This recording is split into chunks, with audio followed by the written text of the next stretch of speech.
So here's a fun fact for you. They actually nerfed the mega difficulty in the KORBLOX Hunt event. Now the mega difficulty is the one that you need to activate yourself by going to the supercomputer and typing in Redcliffe Falls. However, before that, you need the 19 other mega tokens from other games in the Hunt event. Furthermore, they changed it so instead of getting the hard difficulty loadouts, you get the easy difficulty loadouts, as you can see here. These are easy difficulty loadouts, not the hard difficulty loadouts.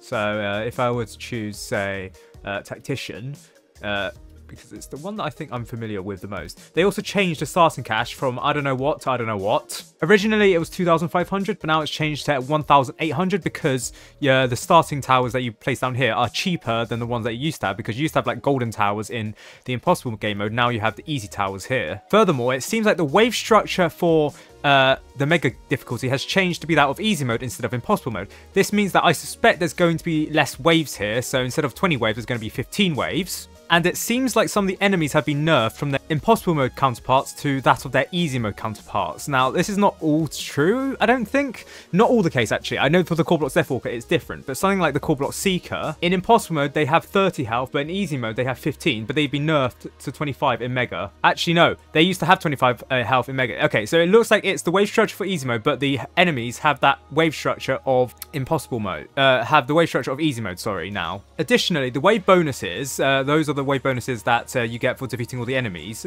Defeating all the enemies before the wave ends. They are now the same as easy mode as opposed to impossible mode. Impossible mode actually has higher wave bonuses, but obviously since the wave structure has been nerfed to that of similar to easy mode instead of that of hard mode, it makes sense probably. However, that being the case, you can't use consumables, nor can you timescale ticket mega mode, which you can in easy mode. So, I mean, this video has been recorded about an hour before the event actually ends, so it pretty much applies to nobody. But just in case that anyone's documenting this, yes, you could have beaten an easier game mode, but you couldn't still timescale with it, nor could you use consumables, which is going to be pretty annoying for this KORBLOX warrior here. Huh. The wave timers now are also the same as easy mode. So basically, they swapped out from here to over here for skips times and the wave timers. So instead of it being 20 waves, it's now 15 waves. I'll go check on that myself. Furthermore, the formula for calculating wave bonuses has changed from this to this. And actually, actually, the wave bonuses in impossible mode is actually 300 less per wave compared to mega and easy mode, at least on the timing scale. However, you still cannot invite other players if they have not beaten the 19 other KORBLOX token badges. So I tried this with Menton previously, so he hasn't beaten all other 19 mega token quests, and I tried to invite him for a gameplay here, but he cannot do it. It is only still a requirement to get the 19 tokens, and that's the only way to play this basically. Furthermore, in this game mode, in mega game mode difficulty, there used to be the mutation modifier, which is I believe the same as impossible mode. However, easy mode does not have the mutation modifier, and they've now removed it from easy mega mode. I'm going to call it like easy mega mode, and then the previous one was impossible mega mode. Basically, they just changed it over to be easy compared to impossible. Impossible being the game mode, not being impossible being like the term used to describe the gameplay basically. Now, I suspect that they've done this on the bequest of Roblox, because I believe the top 10 players who are like eligible for $1 million or something, they've already got all 25 mega token badges plus whatever's required for that. But in other games, like for people who just want like all the mega tokens for like UGC items, I think what Roblox has required them, or asked all developers to do, is to make the games easier on the last day of the mega hunt, so that they can get it. So that's why I think Tower Defense Simulator has converted over into easy mode for the Mega Edition, or the Mega difficulty, except with like slightly higher health enemies that their previous Mega game mode was actually using. Now, I think this is the case for other Roblox games as well, because I think there was like an internal developer memo that said that they've had to change the difficulty in like one of the game modes. But in Tower Defense Simulator, they didn't announce the change. They've just made the change, basically. So technically, yes, on the last day of the Mega Hunts, you could probably get all of the other game Mega tokens easier than previously. I don't know how easy it is, because I haven't checked it myself, and I'm just a Tower Defense Simulator YouTuber. I just report on Tower Defense Simulator. On Tower Defense Simulator, it is easier. I wouldn't say it's necessarily quicker to get everything.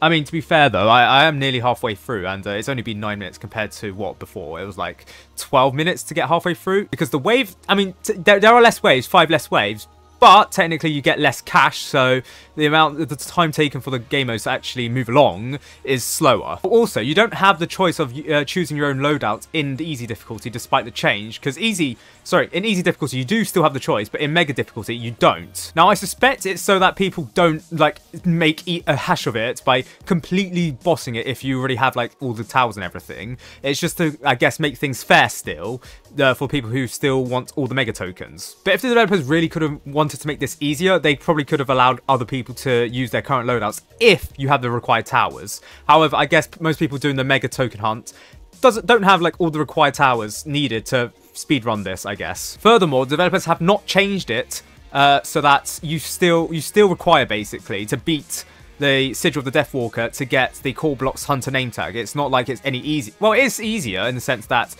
all the games in the other Mega Token hunts, they're easier, and Tower Defense Simulator is also easier, so technically the Sigil of the Deathwalker badge is easier. But, I mean, it's still time-consuming, and given the fact that you had, like, 12 hours since it was nerfed to beat this, and when this video comes up, you probably have, like, less than 30 minutes. Yeah, I doubt many people are going to play the easier version of Mega difficulty, basically. Also, that means that the Fallen Honor Guard and the Fallen Necromancer, or the KORBLOX Necromancer, that spawns in Impossible Mode, which also used to spawn in Mega difficulty, has been removed, technically, from Mega difficulty, because Easy Mode doesn't have that. Oh, and finally, the KORBLOX Deathwalker has been nerfed from 200,000 health to 50,000 health, which is only 10,000 more than Easy Mode. I think this is the only enemy health change that has been made in the Mega difficulty, whereas all the others have basically remained the same. Now, because you can't timescale in Mega difficulty, and the health doesn't reach 100,000 health, which means the 50% chance isn't that high, or the chance of a logbook isn't that high. If you were trying to grind out the Deathwalker logbook, which only have like, when this video releases, like 30 minutes, Mega difficulty is probably the worst game mode to grind out the logbook for the Deathwalker. I'd recommend easy mode if you have the timescale. If you don't, I mean, you probably can only play like 2 more impossible modes when this video releases, but don't play Mega Mode if you want to grind out the Deathwalker logbook. I already have the Deathwalker logbook, so which is why I didn't really consider playing Mega Mode anyways.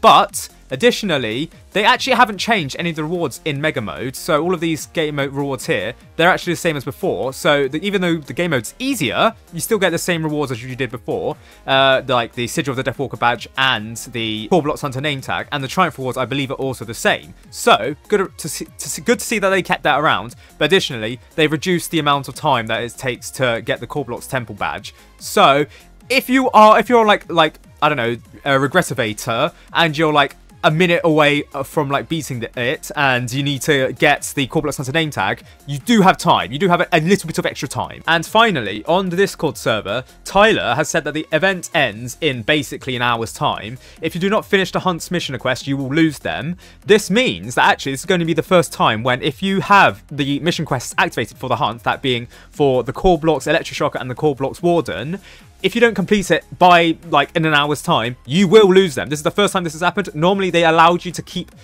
getting progression on the quest after the mission quests have been removed from daily circulation or event circulation. However, this is going to be the first time where it's going to be removed on the dot. You won't be able to complete it. So, do it ASAP.